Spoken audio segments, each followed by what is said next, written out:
अस्सलाम everyone, this is मारफानी। काफ़ी बच्चों का कंसर्न होता है कि सर जो है ये डिविडेंड की types with respect to announcement जो है आप ज़रा उसमें डिफरेंस बताएं, उसका अकाउंटिंग ट्रीटमेंट क्या होगा।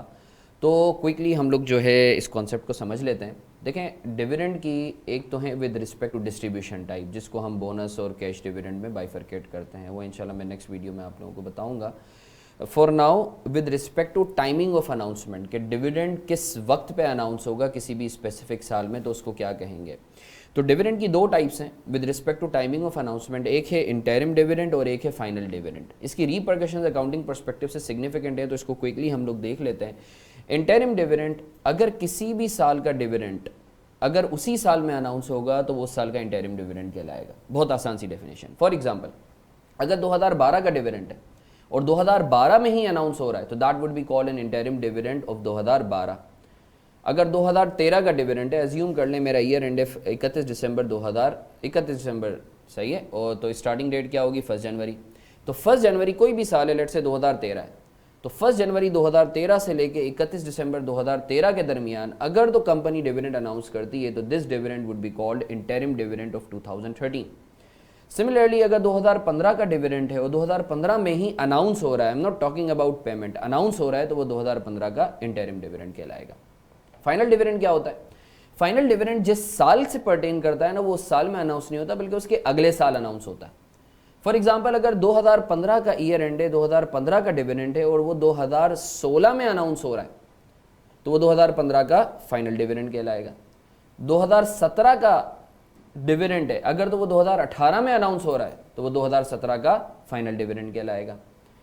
तो आई होप आपको डेफिनेशन पे क्लैरिटी है। क्विकली रिकैप कर लेते हैं। अगर 2005 का डिविडेंड है, 2005 में ही अनाउंस हो रहा है तो वो 2005 का इंटरिम डिविडेंड कहलाएगा।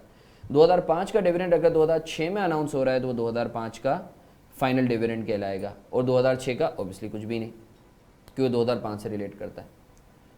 अब हम बात कर लेते हैं अकाउंटिंग ट्रीटमेंट की। डेफिनेशन तो हमने देख ली। पहले तो मैं आपको एक आसान सी ज़बान में जो है बता दूं, इसका एक जो है आप ये समझ लें, नोट बाई मारफानी। ये आपको ज़िंदगी भर याद रहेगा कि रिकॉर्ड कब करना है किसी भी डिविडेंड को। तो याद रखें, इंटरिम हो या फाइनल हो, जिस साल में अनाउंस हो रहा है ना उस साल में रिकॉर्ड कर लीजिएगा। फॉर एग्जाम्पल, 2005 का इंटरिम डिविडेंड अनाउंस कब होगा? 2005 में, रिकॉर्ड भी 2005 में कर लीजिएगा। 2005 का फाइनल डिविडेंड अनाउंस कब होगा? 2006 में बाई डेफिनेशन, तो रिकॉर्ड भी 2006 में कर लीजिएगा। 2005 में कुछ भी नहीं होगा।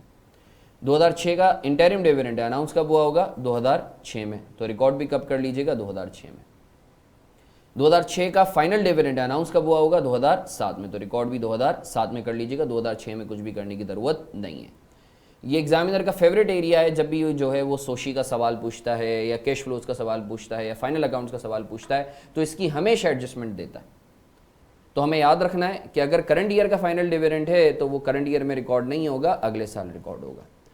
अब मैं आपको जो है एक एग्जाम्पल के ज़रिए इसको समझा देता हूँ। Let's have a quick look at this. ये मैंने लिखवा भी दिया है, जो हमने उर्दू में बातें की हैं वो अंग्रेज़ी में नोट भी दिया हुआ है। तो जो है मेरा व्हाट्सएप ग्रुप जो है वो मैंने आप लोगों से लिंक भी शेयर किया हुआ है, उसमें जो है ये मैंने नोट्स भी जो है ये शेयर की हुई है, नोटिंग, और मैं इधर भी अपलोड कर देता हूँ इनफैक्ट। तो देखें, अगर लेट से एक एग्जांपल कर लेते हैं। करंट ईयर है 2012, प्रीवियस ईयर है 2011। अब हम 2012 के पर्सपेक्टिव से देखते हैं। अगर इंटरिम डिविडेंड करंट ईयर का है तो रिकॉर्ड भी करंट ईयर में होगा, क्योंकि अनाउंस 2012 में हुआ होगा, current year being current year. अगर इंटरिम डिविडेंड प्रीवियस ईयर का है तो हम 2012 में कुछ करेंगे? इसका नहीं करेंगे, क्योंकि जो इंटरिम डिविडेंड प्रीवियस ईयर का है बीइंग 2011, वो 2011 में ही रिकॉर्ड हो चुका होगा। सिमिलरली अगर फाइनल डिविडेंड है 2012 का तो अनाउंस कब होगा? 2013 में, तो करंट ईयर में इसका ट्रीटमेंट क्या होगा? Do not record in current year. सिर्फ आपकी नॉलेज के लिए बता रहा हूं, कि करंट ईयर में जो है रिकॉर्ड नहीं करते, आप डिस्क्लोज करते हैं। इधर मैं लिख भी देता हूं एक दफ़ा, do not record in current year, only disclose. ये सिर्फ आप ज़हनशी कर लें। इसी तरीके से अगर फाइनल डिविडेंड प्रीवियस ईयर का है, अगर तो फाइनल डिविडेंड प्रीवियस ईयर का है तो वो करंट ईयर में रिकॉर्ड होगा। क्यों? क्योंकि वो करंट ईयर में अनाउंस हुआ होगा। तो आई होप आपको जो है इस वीडियो में इंटरिम और फाइनल डिविडेंड का डिफरेंस और उनका अकाउंटिंग ट्रीटमेंट क्या होगा वो आप लोगों को क्लैरिटी है। Thank you.